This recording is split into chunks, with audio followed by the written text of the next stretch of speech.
All right, let's quickly take a look. Till now, 6 p.m. voters' turnout has not been announced and assimilated, but we do have numbers till 5 p.m. And let's quickly turn to our election intelligence dashboard where the state of Karnataka is concerned to look at the voter turnout. And impressive, till 5 p.m., 64% is what was recorded till 5 p.m. viewers. This is what it looked like, quite on key with 2019. It's going to end up in the same ballpark figure. Having said that, the city of Bengaluru, once again, the urban pockets not quite registering the same kind of voter turnout, possibly like the rest of Karnataka. Urban apathy, call it what you may, but reflecting in the numbers once again, the apathy where the urban belt is concerned. But other than that, it looks good where Karnataka comes into question. What does it really mean, in terms of for Karnataka, where the political parties are concerned? What does it mean for the BJP, JDS combined? What does it mean for the Congress? We're going to find out and get you more. But for now, the 14 Lok Sabha constituencies is now closed where polling is concerned. Bengaluru witnessed, like I pointed out, the lowest turnout so far. Karnataka Chief Minister Siddaramaiah, Finance Minister Sitharaman, Infosys Narayan Murthy, Sudha Murthy, actors Kicha Sudeep, Yash were amongst the first ones who stepped out to cast their vote. The fate of BJP's Tejasvi Surya and Shobha Karandlaje, former Chief Minister H.D. Kumaraswamy, D.K. Shivkumar's brother D.K. Suresh, and Royal Scion Yaduvir Vadeyar will be sealed as I speak. Listen in to all reactions. My request to the people of Karnataka is you have a greatest opportunity. We are celebrating the festival of democracy. The country needed a change. You should be a part of the change. So what is your request to the youngsters who have not come out and voted till because of scorching heat or something else? They will come. They will come. I appeal to all of them. Don't waste your vote. Please come and vote for the Congress party. You should not lose your franchise. You should vote. This is what the Congress party has given you, the big strength, giving you democracy. You should make use of this democracy. How do you see the polling percentage across the city today? People are coming out in enthusiastic numbers, but I see less young people and more senior citizens in queues. We young people must get inspired from the commitment that senior citizens are showing towards our responsibility, our democracy. They must come in big numbers. I think the average right now is around 20-22% everywhere. It should have ideally been around 30-35% by now. We should at least aim for 70% polling. Without voting, you cannot make a difference in democracy. That's the only way you can register your voice. So I request everybody to please come out and vote in big numbers. All right, Tejasvi Surya, candidate from Bengaluru South. He would like to hold on to that constituency where Bengaluru South is concerned. Well, this time quite a tough battle where Tejasvi Surya is concerned. Bengaluru South hasn't quite voted as per the other trend where Karnataka is concerned. Tejasvi Surya facing off with Soumya Reddy of the Congress. Soumya Reddy, in a very controversial late night counting where assembly elections were concerned, had lost her seat, a grudge fest of sorts where Tejasvi Surya and Soumya Reddy are concerned. And joining me from the same very constituency of Bengaluru South, my colleague Naga joining us for more. Naga Arjun, what does it look like in terms of voter turnout across Karnataka till now? Has the official number of 6 p.m. been given out yet? Preeti, as of now, we haven't heard the official numbers fully yet, but the numbers have been much better than compared to 2019 as of the 5 p.m. Trends that we have picked up. The ECI has put out 5 p.m. trends, and it seems comfortable, much better than what 2019 numbers were. But still, when it compared to another metro city, it has been dismal. Bangalore has always been known to have bad voter turnout, and this 2024 elections also seem the same way, largely because of long weekend as well as the rising temperatures. Heat was a big factor. Between 12 to 3 o'clock, people don't turn up outside. But a fierce battle in all the three Bengaluru seats, not just this Bengaluru. The most watched seat was Bengaluru Rural, where D.K. Suresh was contesting against Dr. C.N. Manjunath, who is the brother-in-law of Deve Gowda. So he's been contesting in Bangalore rural seat as well as in Bangalore South. You have seen Tejasvi Surya versus Soumya Reddy, another fierce battle being fought. Congress is hopeful that they will at least get 6 to 8 seats in this 14 out of the 14 seats in this phase 2 election. But we'll have to wait and watch till June 4th as to what would be the results. Well, the Congress hopeful. Anything that they'd possibly do should be better than the last time, where they landed up with just, at least in this phase, 1 seat, where Naga was telling us, which is Bangalore Rural, there, where D.K. Shiv Kumar's brother, D.K. Suresh. Appreciate you joining us, Naga. We're going to come to you for more. Let's quickly shift focus now to the state of Kerala. And what does it look like? Kerala, viewers, has voted in a single phase. All 20 seats of Kerala have gone to vote today, and the fate sealed up. These are, of course, the 2019 results. This time around, the Congress on its own would want to do better. Of course, the BJP wanting to make inroads, especially on a seat of Thiruvananthapuram. If you take a look right there, and that's an interesting one, Shashi Tharoor in contest with Rajiv Chandrasekhar, and that's the seat which many are looking at. Of course, the CPI candidate, quite a prominent local strong leader, would be cutting into whose vote. Many suggest possibly Shashi Tharoor. So, which way this contest is going to go is going to be that much more interesting. Let's quickly turn around and look at the voter turnout till about 5 p.m. Official figures till 6 p.m. are not out yet, viewers. But if you look at it till now, 5 p.m., the voter turnout is 64%. And the last time it was 78%. They still had an hour. So the cumulative figure will come, but definitely not anything close to 78%. Kerala traditionally always has come out in very strong numbers to cast their vote. And we've seen very, very high voting percentage coming in from Kerala. This a tad disappointing till now, but let's still wait for the final figure to come in on Kerala. Let's dip in, get in all the reactions coming in from the state of Kerala. 20 seats up for polling, all in phase 2. So earlier you did mention about the fact that you're up against a 3-time parliamentarian, and the candidate from the left is not exactly pulling his hat out of the ring. So it's a 3-cornered, interesting fight in Thiruvananthapuram, sir. Yes, it is a 3-cornered fight. Even though it's a 3-cornered fight, we all know very clearly that the CPI and the Congress are chai samosa buddies of the India Alliance. And so while it may look like a 3-cornered fight, and there are 3 candidates, there is really very little difference between what the Congress and the CPI candidates offer to the people of Thiruvananthapuram.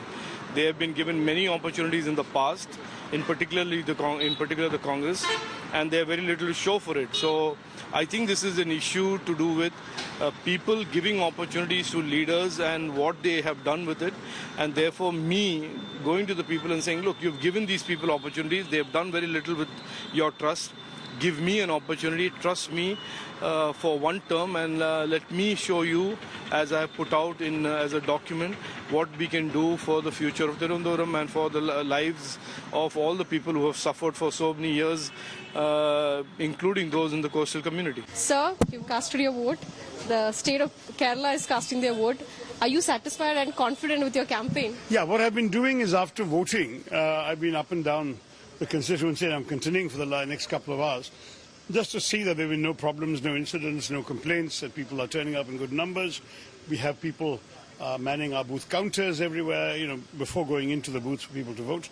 They are very excited, happy. Turnout is good of people who are supporting us, and we are expecting a good result. Sir, you said in the morning that you're the only one who is voting in Thiruvananthapuram. The other 2 candidates, Rajiv Chandrasekhar and Pannian Ravidan, are not voting in Thiruvananthapuram. Was it a message that you are the person of Thiruvananthapuram, you belong here? Well, it certainly struck me that some of the comments being made by others deserved a fitting reply, in that at least the question of my commitment to Thiruvananthapuram is visibly demonstrated. I voted in every election here, whether a state, assembly or municipality. I come, I stay, I vote. I have no address anywhere else in the world other than a Sarkari Bangala, which is because of the kindness of the voters of Thiruvananthapuram. And therefore, I'm here, and I wanted to show them that my commitment to Thiruvananthapuram is absolute. All right, joining me from the hot seat of Thiruvananthapuram is my colleague Poulomi Saha. Poulomi, I just want to quickly look, at the election intelligence dashboard. 64% till about 5 p.m. Kerala, not as impressive as last time. Let's micro deep dive into the seat of Thiruvananthapuram and see how the voter turnout is there. 61%, an abysmal fall from 74%. Of course, a couple of percentages will add up from 61%, where 74 is concerned. I doubt if it's going to reach that. So Thiruvananthapuram doesn't look so well in terms of voter turnout. What does it mean for somebody like a Shashi Tharoor or a Rajiv Chandrasekhar? We're going to try and get in a larger understanding the minute we are joined by Poulomi. But Sumi Rajapan is with us. No, okay, we don't have Sumi. We're going to try and get in more. Poulomi is back with us on that. Poulomi, 61% where Thiruvananthapuram is concerned, voter turnout till 5 p.m. That doesn't look good.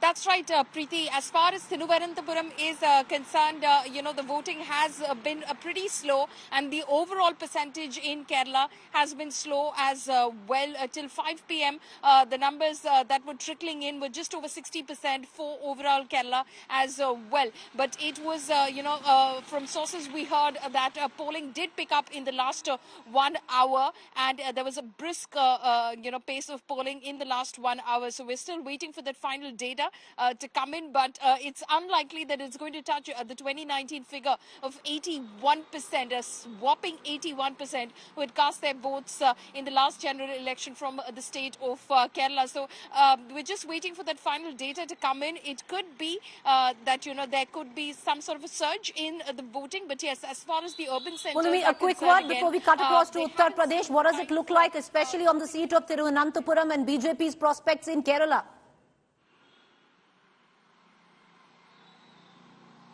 Well, as far as Thiruvananthapuram is concerned, my colleague Shibi spoke with Dr. Shashi Tharoor, who is, of course, seeking re-election for a 4th consecutive term. He seems very, very confident. Rajiv Chandrasekhar, he did the rounds of the church and the temples earlier this morning. He's hoping that the people of Thiruvananthapuram give him an opportunity. But, largely, if you start looking at the larger picture, it seems more as it has been in the past, in the 2019 Lok Sabha elections as well, a contest between the LDF and the UDF, where the UDF definitely has the edge going into this election. So that is how it's appearing as far as the contest is concerned. The BJP, again, might be able to, of course, up its vote share in the state of Kerala. But as far as seats are concerned, they have hopes, of course, from Thrissur and Thiruvananthapuram specifically. But it looks a little tough for both the candidates, from Thrissur and Thiruvananthapuram, Suresh Gopi and Rajiv Chandrasekhar, to make their mark in this election. But the BJP is definitely going to improve its prospects in this election, but it will take possibly another election before it has a solid ground where it can challenge the UDF and the LDF. All right, Poulomi, they're getting us the latest. Let's quickly shift focus all the way down south Kerala, all the way up to Uttar Pradesh, and 8 seats of UP once again went to vote in the second phase, viewers. And let's look at now Uttar Pradesh in terms of what is the voting percentage and the turnout where Uttar Pradesh is concerned. Well, let's try and find Uttar Pradesh, and we're going to get there. But there you go. There is Uttar Pradesh there. And there you have it in terms of voter turnout for those 8 seats. Let's take a look what it looks like. This is, again, viewers, I want to tell them that this is till 5 p.m. So this is going to go up. The 53% data point is going to stack up a little, but really, is it going to come anything close to 63%? That's a big doubt there. But this phase was advantage Bharatiya Janata Party, because the last time around in 2019, of the 7 seats that went the 8 seats that went to polls, 7 were with the BJP. 1, the seat of Amroha, was with the BSP. Now, of course, the candidate Danish Ali has moved to the Congress and is fighting from the same seat in Amroha. So it all depends on what it really comes down to. But let's dive deeper. A hot seat there, the seat of Meerut. Let's look at the voter turnout there. This is where Arun Govil is contesting, and 55% till 5 p.m. That doesn't really look good where the seat of Meerut is concerned. Let's look at the seat of Mathura, where Hema Malini is contesting.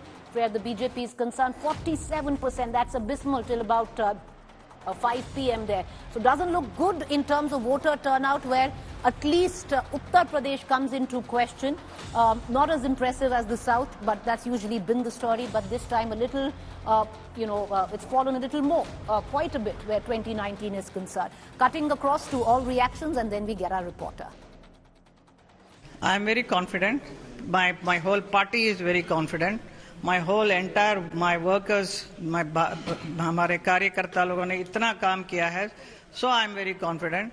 So, and I have done a lot of good work in this place, which I feel very proud of doing things, which many people who were a Sansad here could not do it. हमने वो देखा भी है कि 10 सालों में मथुरा और वृंदावन की तस्वीर बिल्कुल बदल गई है. वो अथॉरिटी बनाने से लेके जो यहाँ का क्षेत्र है, पिलग्रिमेज का क्षेत्र, उसमें बहुत बड़ा फर्क आया है. तो वो मोदी योगी फैक्टर के तौर पे आप देखती हैं, अपनी परफॉर्मेंस के तौर पे देखती हैं, कैसा देखती हैं? All three, because Modi ji is there, Yogi ji is there. Because of them, I am able to do it. If some other party and then I am a Sansad here, I don't think. Then you can blame me कि आपने कुछ नहीं किया. तो मैं बोल सकते मैं कुछ कर नहीं सकती हूँ. अभी मैं कर सकती हूँ, तो मैं कर रही हूँ. So that is why they have given me another 5 years. So I am very happy that whatever the work, see, यहाँ पे it's a never-ending process to develop. Development means it is such an interesting job. As a woman, I feel कितना मजा आ रहा है ना, कितना कुछ कर सकते हैं हम. लेकिन हम जो सोचते हैं फटाफट वो कर नहीं सकते हैं. Then you need lot of people involved in this, any development.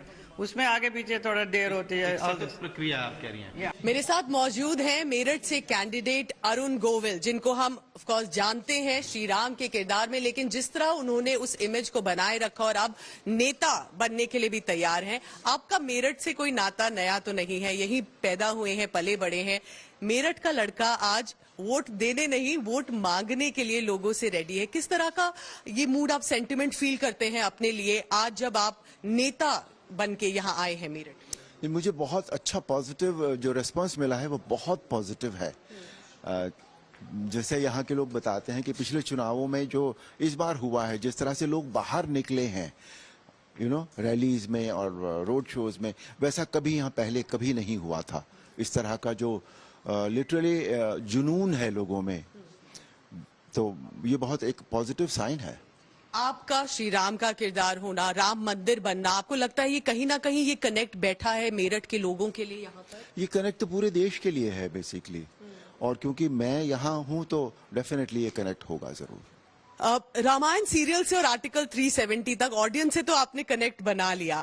Meerut के लोगों के लिए एज अ नेता आप मानते हैं कितना कनेक्ट बना है, बनेगा, और अपने ऊपर किस तरह की रिस्पॉन्सिबिलिटी आप देखते हैं? नहीं, कनेक्ट देखिए, एज नेता तो मुझे नहीं पता मैं नेता हूँ भी कि नहीं, वो मुझे नहीं पता है. तो कैसे आप आगे इसको ले जाएंगे? नहीं, अब आगे देखिए, किसी भी चीज के लिए हम जो भी जनप्रतिनिधि होते हैं वो किस काम के लिए होते हैं? वो ये होते हैं कि उस स्थान की जो समस्याएं होती हैं, जो प्रॉब्लम्स होती हैं, या उस स्थान का जो विकास होता है उसमें अपनी सहभागिता दें.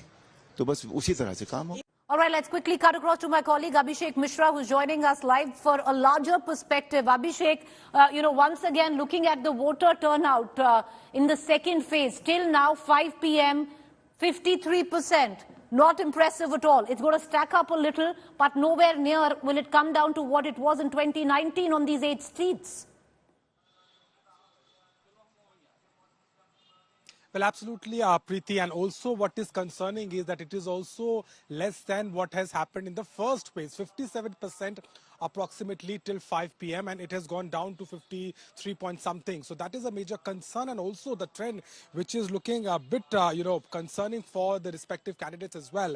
Hema Malini in Mathura and till 5 p.m. only 46%. That is something might concern the party, with the fact that how RLD this time along with the BJP and still that trend. Except Amroha, where it has gone to 61% and it is expected to go beyond that. Other seats have managed to be in 54, 55, not much more than that. So that is something which is very concerning also for the Election Commission, and the parties need to realize that what is happening. The BJP has claimed this once again a victory on all 8 seats. Swatantra Dev Singh has spoken to the media and said that the wave is continuing, and you've also seen how Akhilesh Yadav reacted on X and said that... Is this advantage BJP Preeti, is this advantage Gathbandhan? Alliance. Well, it's quite unclear as of now, because whenever if there is a downfall in the number of the voting percentage, it is presumed that the incumbent the party gets the benefit.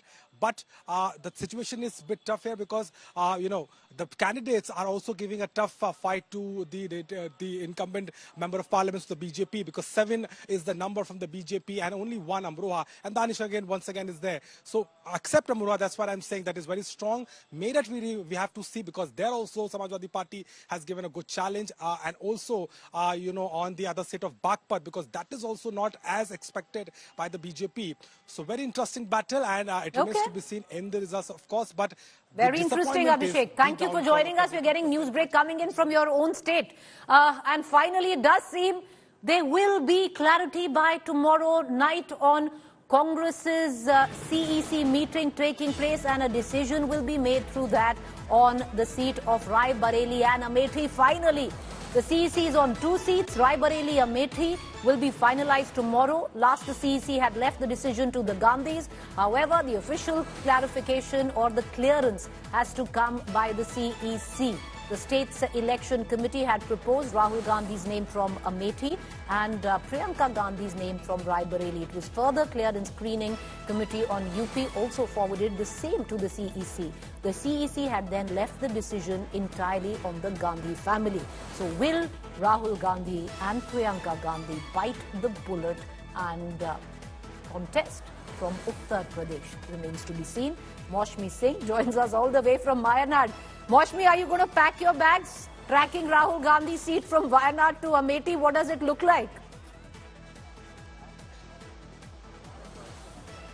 Preeti, I'm heading straight to the airport, and I'll assure you that you'll get all the first breaking tomorrow from the CEC meeting right here on India Today. But I can tell you that there are several permutations and combinations that could actually come forward.